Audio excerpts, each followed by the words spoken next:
Du haut de ses 16 ans, elle possède plusieurs atouts pour être une bonne oratrice. Pour la fête de la Bella Harangue, elle a décidé de faire un discours sur la femme libérée. Aujourd'hui, à Mayotte, on est dans un système vraiment misogyne où la femme elle est mise en arrière, elle n'est pas vraiment mise en avant.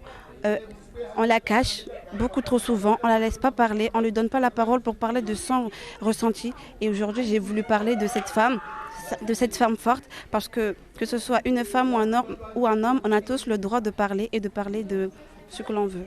Derrière ce discours parfaitement lu, se cachent des heures de travail en dehors des cours avec leurs professeurs de français. Ils ont écrit leur texte, donc chacun de leur côté, puis après on se réunissait ensemble dès qu'on avait du temps, hors des cours, pour répéter.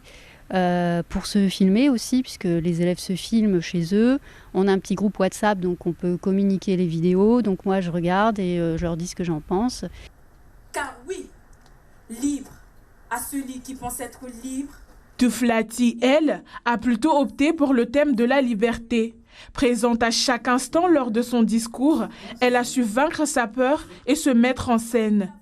J'avais peur, mais grâce à ma prof, Madame Clara Lefebvre, l'an dernier, avec l'oral de français, en fait, elle m'a bien coachée, tout ça, et j'ai assuré.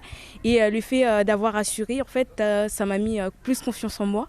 La Bella Harangue est aussi un excellent exercice pour préparer les élèves aux oraux du bac.